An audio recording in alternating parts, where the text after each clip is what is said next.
Welcome to learn together. मेरा नाम है संजना और हम लोग देख रहे हैं ज्योग्राफी के सेशन को। ज्योग्राफी में सौर मंडल में पृथ्वी के महत्वपूर्ण प्रश्नों को हम लोग देख रहे हैं। इसके पहले इसी चैप्टर से हम लोगों ने 100 क्वेश्चन और किए हैं, जिसका लिंक डिस्क्रिप्शन में दिया हुआ है, वहां से जाकर के आप लोग देख लेंगे।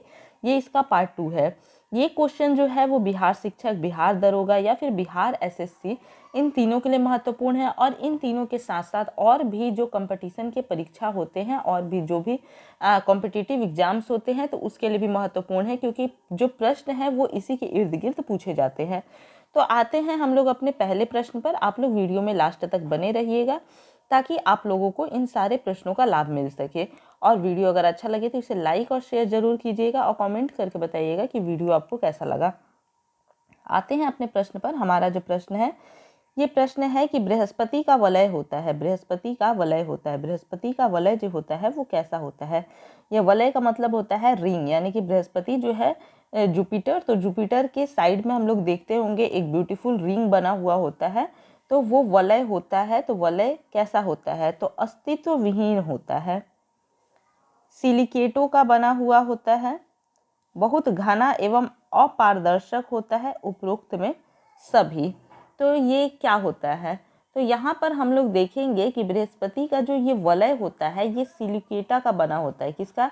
सिलिकेटो का बना हुआ होता है। राइट आंसर ऑप्शन बी, सिलिकेटो का बना हुआ होता है बृहस्पति का वलय।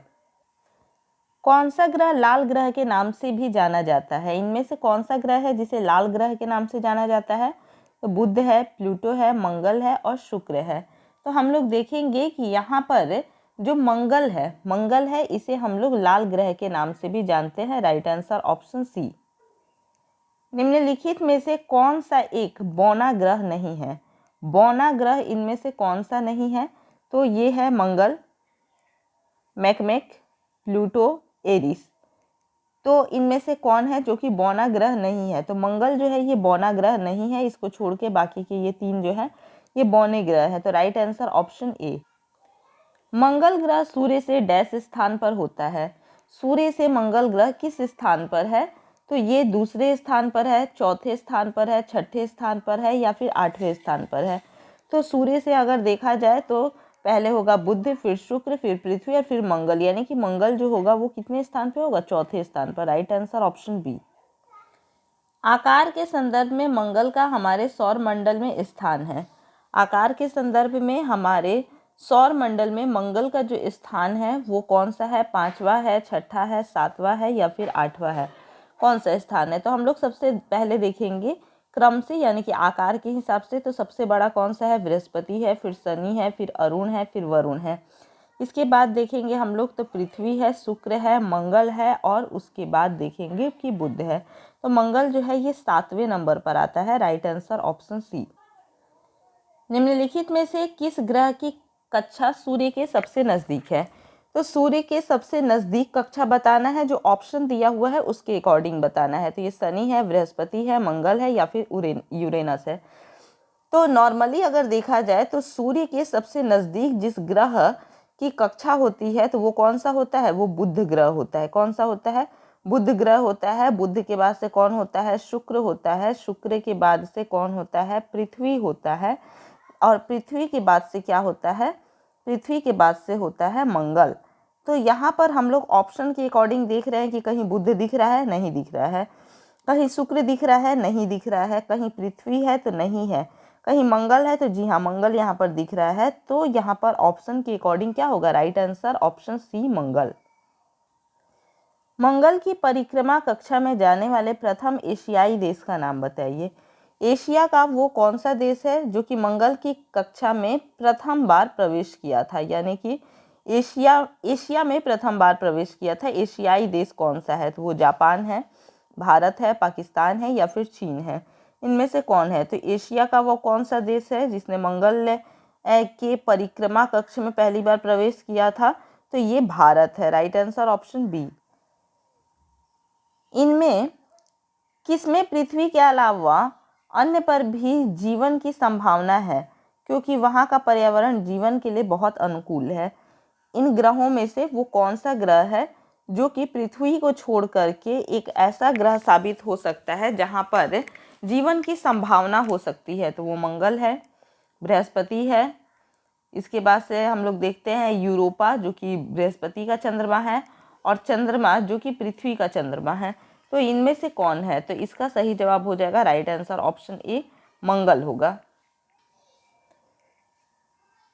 इसके दिन की अवधि तथा इसके अक्ष का झुकाव सन्निकट पृथ्वी के ही समान है, यह सत्य है। ये किसके बारे में सत्य है? यानी कि बोल रहा है इसके दिन की अवधि जो होती है, यानी कि एक घूर्णन तथा इसके अक्ष का झुकाव, और पृथ्वी जैसे अपने अक्ष पर झुकी हुई है, तो इसके अक्ष का झुकाव पृथ्वी के ही समान है, तो यह सत्य है। तो ये किसके विषय में सत्य है? नेपच्यून के बारे में, यूरेनस के बारे में, शनि के बारे में, या फिर मंगल के बारे में? किसके बारे में सत्य है?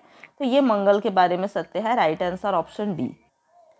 शनि ग्रह के बारे में बोल रहा है, नेपच्यून से ठंडा है, प्लूटो से ठंडा है, नेपच्यून से गर्म है, जुपिटर से गर्म है।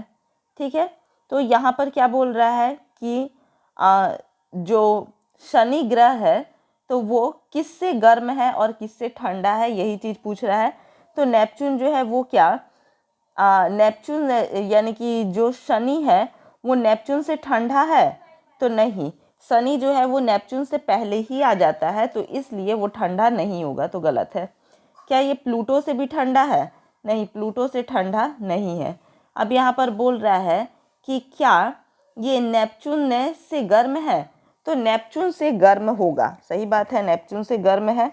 अब बोल रहा है कि ये जुपिटर से गर्म है, तो नहीं, ये जुपिटर से गर्म नहीं है, बल्कि जुपिटर से ठंडा है। तो राइट आंसर होगा ऑप्शन सी, नेपच्यून से गर्म है। शनि सूर्य से डैश ग्रह है। शनि जो है वो सूर्य के कितने नंबर पर आता है? तो दूसरा है, चौथा है, छठा है, या फिर आठवां है? कितने नंबर पर आता है? तो सबसे पहले कौन सा आता है?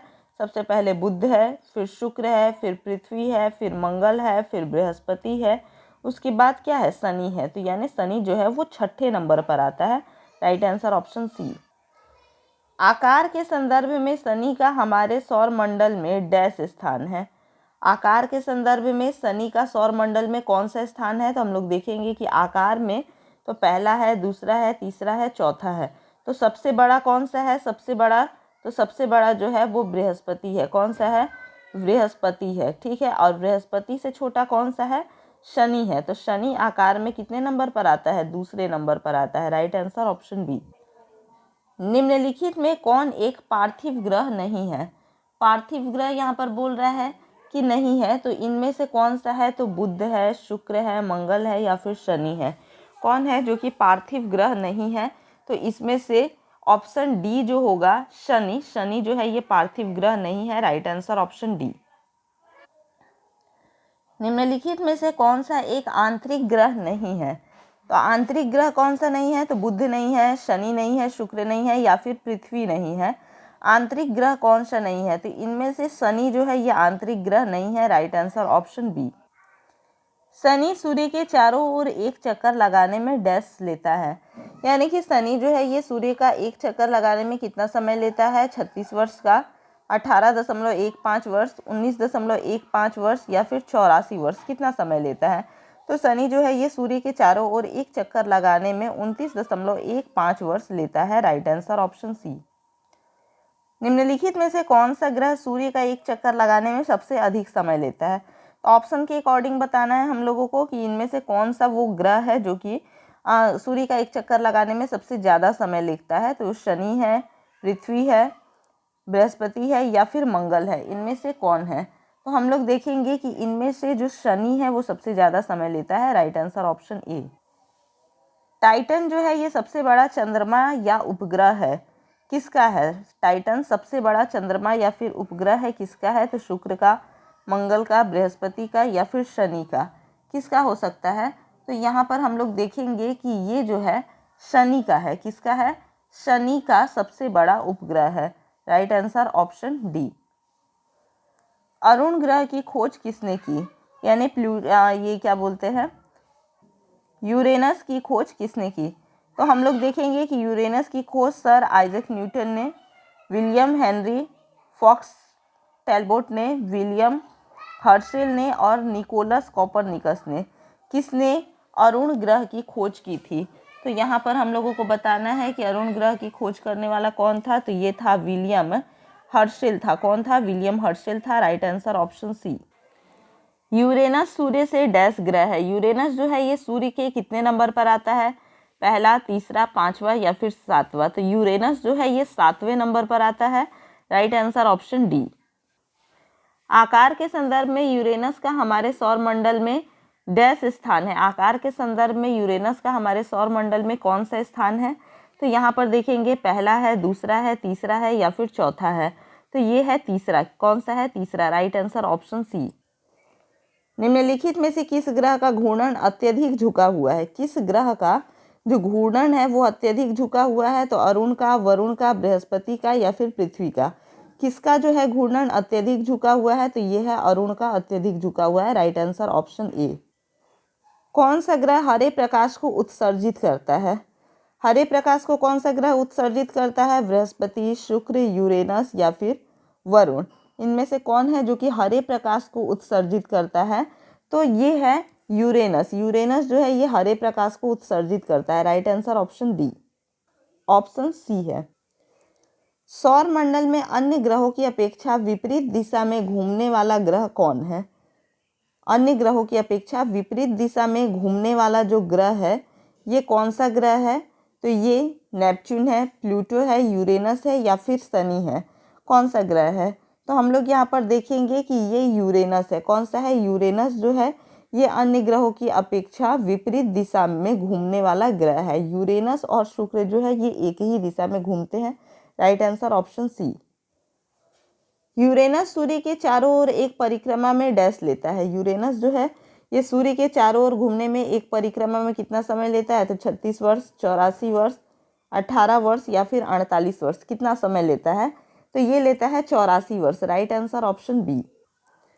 निम्नलिखित में कौन सा ग्रह सूर्य से सबसे दूर है? सबसे दूर सूर्य से कौन सा ग्रह है? शनि है, बृहस्पति है, वरुण है या फिर अरुण है? तो सूर्य से सबसे दूर की बात की जाए तो ये ग्रह जो है ये वरुण है।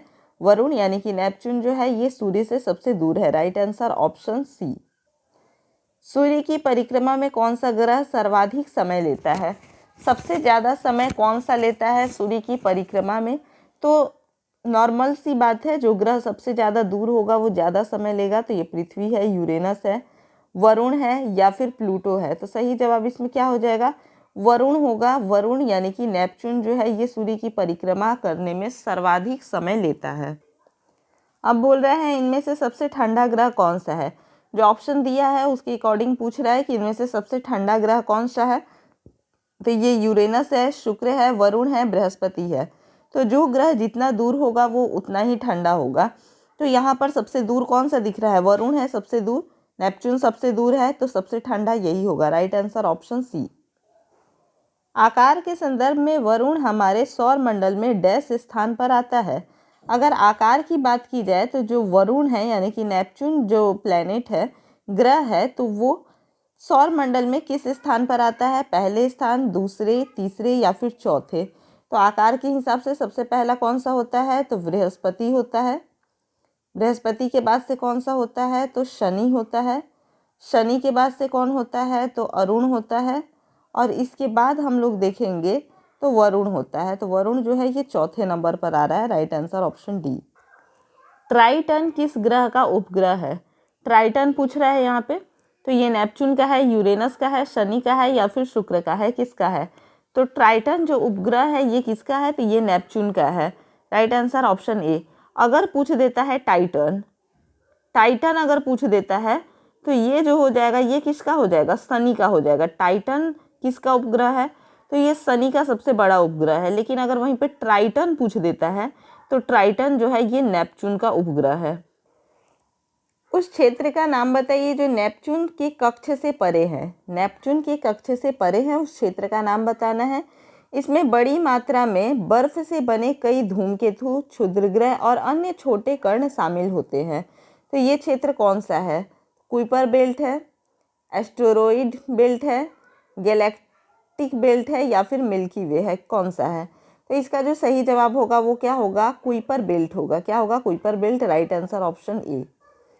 चंद्रमा एक क्या है? चंद्रमा ग्रह है, तारा है, उपग्रह है या फिर उल्का है? चंद्रमा क्या है? तो चंद्रमा एक उपग्रह है। क्या है? एक उपग्रह है जो कि पृथ्वी का है। Right answer option C. चंद्रमा के अध्ययन को क्या कहते हैं? तो चंद्रमा के अध्ययन को हम लोग सीलिनोलॉजी कहेंगे, कास्मोलॉजी कहेंगे, इरिडोलॉजी कहेंगे या फिर प्लेनेटोलॉजी कहेंगे। क्या कहेंगे चंद्रमा के अध्ययन को? तो चंद्रमा के अध्ययन को हम लोग सीलिनोलॉजी कहते हैं। क्या कहते हैं? सीलिनोलॉजी कहते हैं। राइट आंसर ऑप्शन ए। निम्नलिखित में से कौन सा ग्रह नहीं है? इनमें से बताना है कि कौन है जो कि ग्रह नहीं है। तो पृथ्वी, चंद्रमा, मंगल, बुध। तो पृथ्वी ग्रह है, मंगल बुध है। अब मंगल भी ग्रह है, बुध भी ग्रह है, लेकिन चंद्रमा जो है ये क्या है? एक उपग्रह है। क्या है? ये उपग्रह है। तो इसलिए सही जवाब जो होगा ये ऑप्शन बी होगा। चंद्रमा की पृथ्वी से दूरी है। चंद्रमा की पृथ्वी से क्या दूरी है? 300,000 किलोमीटर, 364,000 किलोमीटर, 446,000 किलोमीटर या फिर 350,000 किलोमीटर। तो इसका सही जवाब क्या होगा? 364,000 kilometre. Right answer option B. चंद्रमा पर वायुमंडल नहीं होने का क्या कारण है? चंद्रमा पर आखिर वायुमंडल क्यों नहीं है? तो यह सूर्य से प्रकाश प्राप्त करता है, इस कारण। यह पृथ्वी के निकट है, इस कारण। यह पृथ्वी की परिक्रमा करता है, या इस पर गैस अणुओं का पलायन वेग उसके वर्णमाध्य मूल वेग से कम होता है। तो इसका जो सही जवाब होगा ये क्या होगा? ऑप्शन नंबर डी होगा। इस पर गैस अणुओं का पलायन वेग उसके वर्ग माध्य मूल वेग से कम होता है। Right answer option D. हम सदैव चंद्रमा से उसी पृष्ठ को देखते हैं क्योंकि यह पृथ्वी से छोटा है। हम सदैव चंद्रमा को उसी पृष्ठ से देखते हैं क्योंकि यह पृथ्वी से यहाँ पर एक मिनट, क्वेश्चन को जरा ध्यान से देखने वाले। हम चंद्रमा को सदैव उसी पृष्ठ से देखते हैं क्योंकि, अब यहाँ पर हमारा जो है ये ऑप्शन आ गया है, ऑप्शन ए है। यहाँ पर थोड़ा मिसप्रिंट है। यह पृथ्वी से छोटा है, इसलिए यह पृथ्वी की विपरीत दिशा में अपनी धुरी पर घूमता है, इसलिए यह पृथ्वी का चक्कर लगाने और अपनी धुरी पर घूमने में समान समय लेता है। यह उतनी ही गति में घूमता है जितनी कि पृथ्वी सूर्य के चारों ओर घूमती है। तो इनमें से कौन सा सही होगा? हम सदैव चंद्रमा के उसी पृष्ठ को देखते हैं क्योंकि इसमें क्या चीज़ सही होगा? तो यहाँ पर अगर हम लोग देखें तो हमारा आंसर जो होगा ये क्या बनेगा? आंसर नंबर सी होगा। यह पृथ्वी के चक्कर लगाने और अपनी धुरी पर घूमने में समान समय लेता है, इसी कारण से। तो राइट आंसर ऑप्शन सी। यदि चंद्रमा की सतह से एक सेल पृथ्वी पर लाया गया है, तो अगर कोई पत्थर का टुकड़ा सेल जो है ये चंद्रमा की सतह से पृथ्वी पर लाया जाए तो इसमें क्या होगा? इसके भार में परिवर्तन होगा किंतु द्रव्यमान में नहीं होगा। इसके द्रव्यमान में परिवर्तन हो जाएगा। द्रव्यमान एवं भार दोनों में परिवर्तन होगा। द्रव्यमान एवं भार दोनों समान रहेंगे। तो इनमें से क्या होगा?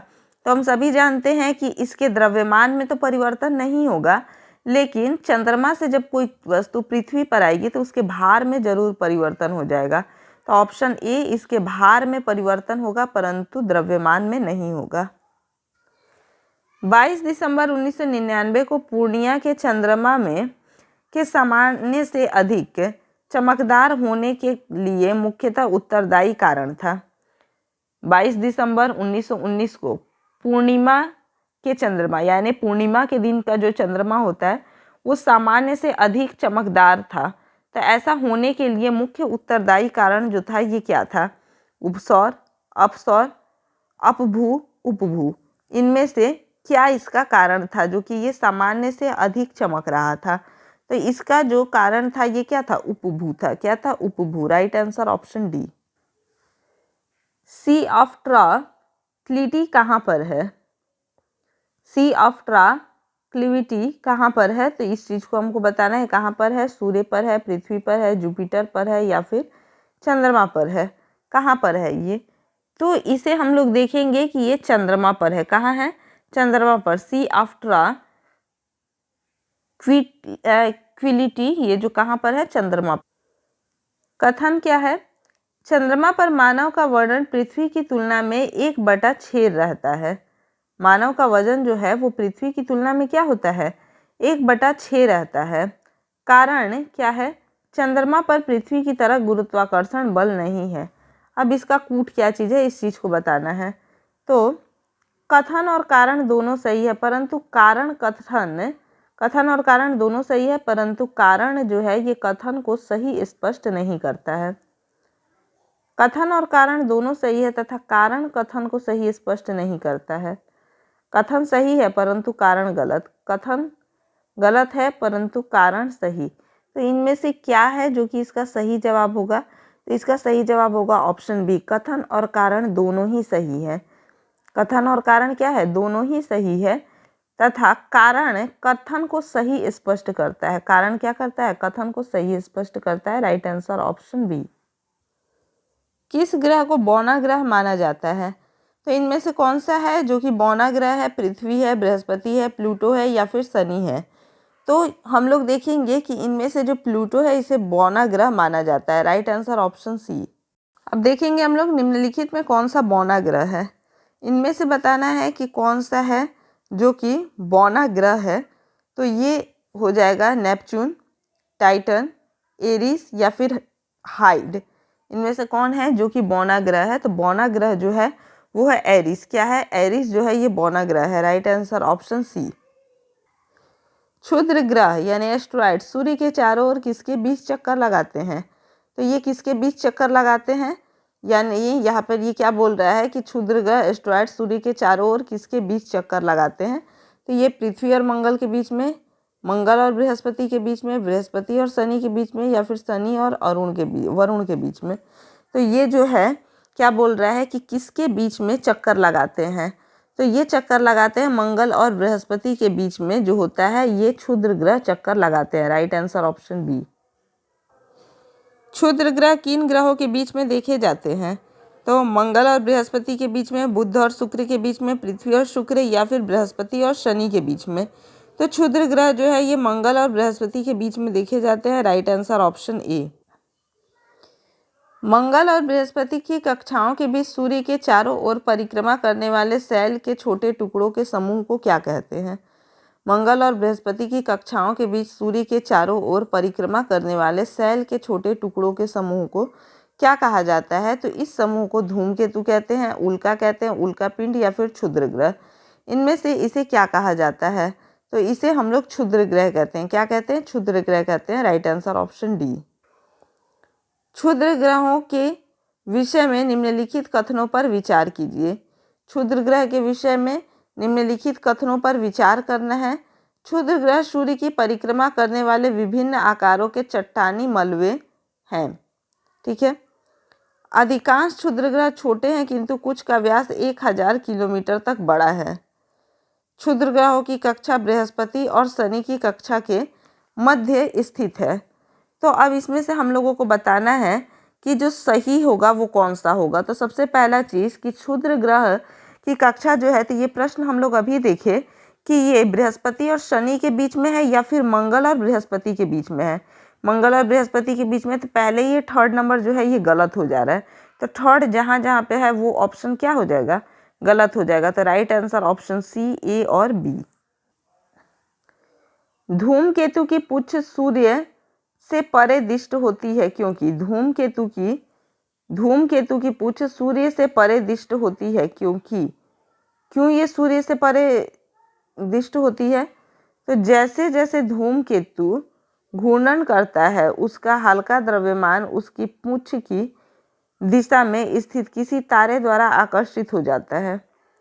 जैसे जैसे धूमकेतु सूर्य के चारों ओर घूर्णन करता है वैसे वैसे उसका हल्का द्रव्यमान केवल अपकेंद्री बल के कारण दूरीच्छित हो जाता है। सूर्य द्वारा उत्सर्जित विकिरण धूमकेतु पर भैज्य दबाव डालता है जिससे उसकी पुच्छ सूर्य से दूर क्षिप्त हो जाती है। और अगला है धूमकेतु की पुच्छ सदैव एक ही अभिविन्यास में रहती है। तो एक ही अभिविन्यास में रहती है। अब देखना है इनमें से कौन सा जो है ये सही है। तो इसमें जो हमारा होगा, तो इसका सही आंसर क्या होगा, सही आंसर इसका होगा ऑप्शन नंबर सी। सूर्य द्वारा उत्सर्जित विकिरण धूमकेतु पर भैज्य दाब डालता है जिसके कारण जैसे कि जिससे पुच्छ सूर्य की दूर क्षिप्त हो जाता है। अब इसके आगे हम लोग देखेंगे यहाँ पर क्षुद्र ग्रहों तथा धूमकेतु के बीच क्या अंतर है। क्षुद्र ग्रह और धूमकेतु के बीच में क्या अंतर है? तो क्षुद्र ग्रह लघु चट्टानी गाहिकाएं है, जबकि धूमकेतु हिम शीतित ग्रहों से निर्मित होता है, जिन्हें चट्टानी और धातु पदार्थ आपस में बांध रखते हैं। क्षुद्र ग्रह अधिकांश बृहस्पति और मंगल के परिणामा पथों के बीच पाए जाते हैं, जबकि धूमकेतु अधिकांशतः शुक्र और बुध के बीच में पाए जाते हैं। अब हम लोग देखेंगे कि धूमकेतु गोचर दीप्तिमान पुच्छ दर्शाते हैं, जबकि क्षुद्र ग्रह यह नहीं दर्शाते। उपयुक्त में से कौन सा कथन जो है वो सही है? तो सही कथन इसमें से बताना है कि कौन सा कथन सही है। तो राइट आंसर ऑप्शन ए 1 और 3, यानी कि क्षुद्र ग्रह लघु चट्टानी ग्राहिकाएं हैं जिनमें, जबकि धूमकेतु हिम शीतित ग्रहों से निर्मित होते हैं, जिन्हें चट्टानों की ओर धातु पदार्थ आपस में बोध करते हैं। और तीसरा क्या है कि धूमकेतु गोचर दीप्तिमान पश्च दर्शाते हैं, जबकि क्षुद्र ग्रह यह नहीं दर्शाते। तो उपयुक्त में से कौन सा सही है ये बताना है। तो सही कौन सा है? ऑप्शन नंबर 1 और 3 जो है ये सही है। राइट आंसर ऑप्शन ए। प्रत्येक वर्ष 15 दिसंबर के आसपास होने वाले जैमिनिक उल्का बौछार प्रदर्शन किस क्षुद्र ग्रह के कारण होता है? उसका क्या नाम है? तो उसका नाम क्या है? 3 जूनो, 3200 फैथोनथो, 511 डेविडा या फिर 5200 यूरोप। तो इनमें से क्या होगा? प्रत्येक 15 दिसंबर के आसपास होने वाले जैमिनिड उल्का बौछार प्रदर्शन किस क्षुद्र ग्रह के कारण होता है? तो ये जो होता है ये किस क्षुद्र ग्रह के कारण होता है? ये होता है 3200 फैथोनथो के कारण होता है। Right answer option B. दूर से चमकीले पिंड के तापमान को किस यंत्र से निर्धारित किया जाता है? तो इसे किस यंत्र से निर्धारित करते हैं? पारथेरामीटर, गैस थर्मामीटर, पायरोमीटर या फिर रंगीन थर्मामीटर। दूर से चमकते पिंड के तापमान को किस यंत्र से मापा जाता है? तो इसे किस यंत्र से मापा जाएगा? तो इसे पायरोमीटर से मापा जाता है। किससे? Pyrometer. Right answer option D. अब यहाँ पर हम लोग देखेंगे कि उल्का है। उल्का क्या है? अब ये चीज़ पूछ रहा है कि उल्का क्या है। तो ब्रह्म अंतरिक्ष से पृथ्वी के वायुमंडल में प्रविष्ट हुए द्रव्य का अंश है। तीव्र गति से चलता तारामंडल का भाग, पुच्छहीन धातु। तो इनमें से क्या होगा? तो इसका जो सही जवाब होगा, तो इसका सही जवाब होगा ऑप्शन ए, बाह्य अंतरिक्ष से पृथ्वी के वायुमंडल में प्रविष्ट हुए द्रव का अंश। Right answer option A. एस्टर सदृश बेल्ट कहाँ स्थित है? एस्टर सदृश बेल्ट जो है ये कहाँ पर स्थित है? तो इसकी अगर हम लोग बात करते हैं तो ये पृथ्वी और मंगल के बीच स्थित है, मंगल और पृथ्वी के बीच स्थित है, बृहस्पति और शनि के बीच स्थित है, या फिर शुक्र और पृथ्वी के बीच में स्थित है। किसके बीच में स्थित है ये? तो ये स्थित है मंगल और बृहस्पति के बीच में। Right answer option B. International Astronomical Union द्वारा सन 2006 में दी गई एक नई परिभाषा के अनुसार निम्नलिखित में से कौन सा ग्रह नहीं है? तो निम्नलिखित में से कौन सा ग्रह नहीं है? नेपच्यून नहीं है, यूरेनस नहीं है, प्लूटो नहीं है, या फिर जुपिटर नहीं है। इनमें से कौन है जो कि ग्रह नहीं है? तो right answer option C, Pluto जो है वो इंटरनेशनल एस्ट्रोनॉमिकल यूनियन द्वारा 2006 में दी गई एक नई परिभाषा के अनुसार ये क्या है? ग्रह नहीं है। इसे ड्वार्फ प्लैनेट कहा गया है, बौना ग्रह कहा गया है। निम्नलिखित युग्म में से कौन सा सुमेलित नहीं है? जो सुमेलित नहीं है उसे यहाँ पे बनाना है। तो बोल रहा है सौर मंडल का सबसे छोटा ग्रह। तो सौर मंडल का सबसे छोटा ग्रह कौन सा हो जाएगा? बुध हो जाएगा, तो ये सुमेलित है। ठीक। सौर मंडल का सबसे बड़ा ग्रह, ये भी सुमेलित है, बृहस्पति होगा। सौर मंडल का सर्वाधिक चमकीला ग्रह, ये भी सही है, शुक्र होगा। सौर मंडल का मंद गति चलने वाला ग्रह जो है ये मंगल नहीं बल्कि क्या हो जाएगा? शनि हो जाएगा, मंद गति चलने वाला ग्रह। तो राइट आंसर होगा ऑप्शन नंबर डी। इसी प्रकार से हमारे और भी वीडियोस देखने के लिए हमारे चैनल के साथ में बने रहे। वीडियो अगर अच्छा लगे तो इसे लाइक और शेयर कीजिए। कमेंट करके बताइए कि वीडियो आपको कैसा लगा, और अगर अभी तक चैनल को सब्सक्राइब नहीं किए हैं तो सब्सक्राइब कर दीजिए। धन्यवाद।